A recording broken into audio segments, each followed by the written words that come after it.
Key Bar Rule Series. Torts.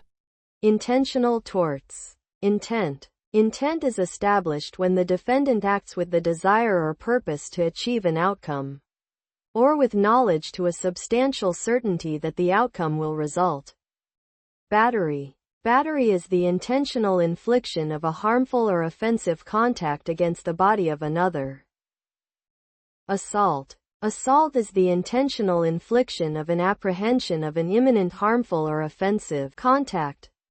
Apprehension requires that the plaintiff be aware of the threat. Negligence. To establish a prima facie claim of negligence, the plaintiff must show that the defendant's conduct posed an unreasonable risk which resulted in harm. The plaintiff must establish duty, breach of duty, actual causation, proximate causation, and damages. Duty. Duty of care encompasses both 1. The people to whom the duty is owed, and 2. The standard of that duty. In the majority Cardozo view, a duty is only owed to those foreseeable plaintiffs within the zone of injury. In the minority Andrews view, a duty is owed to everyone. Standard of duty. The defendant must act as a reasonably prudent person under the circumstances. Negligence per se. Both duty and breach can be established if the defendant violated a safety statute. The plaintiff was in the class of persons the statute was intended to protect, and the harm was of the type that the statute was intended to prevent. Breach. A person has breached their duty if they fail to conform to the standard of care. Actual causation. Actual causation requires that the harm would not have occurred, but for the defendant's conduct. Proximate causation. Proximate causation requires that the harm was a reasonably foreseeable consequence of the defendant's actions. The harm can be unforeseeable if the harm was a result of superseding or intervening events that could not reasonably be foreseen. Damages. The plaintiff must establish actual injury or damage to property. Purely economic harm is not recoverable. Strict products liability. A seller of a product is liable without the need to prove duty and breach for any personal harm caused by a defective product. The plaintiff must establish that 1. The defendant was a commercial supplier. 2. There was a defective product. 3. The product was the actual and proximate cause of the harm.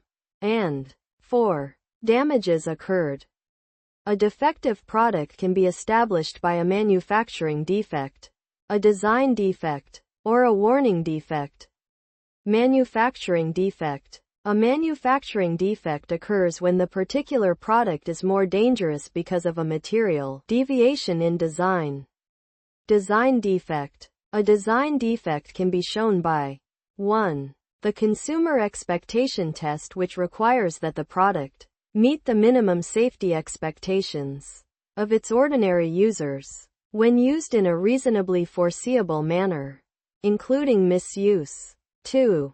The risk utility test, which requires that risk inherent in the design outweighs the benefits of the design, or that there was a reasonably feasible alternative design that was less risky.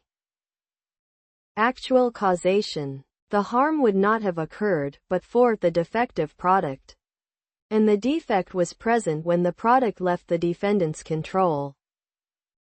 Damages. Physical injury or property damage must be shown. Like negligence, there is no recovery for purely economic loss.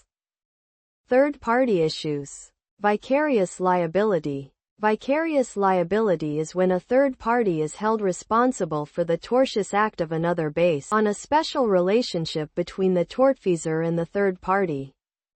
Respondit superior. An employer is liable for the tortious acts of his employee if the employee commits a tort while working in the course and scope of employment, but not for tortious acts of an independent contractor.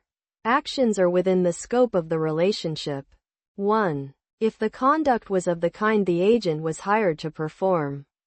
2. The tort occurred while so acting. And 3. The agent intended action to benefit the principal.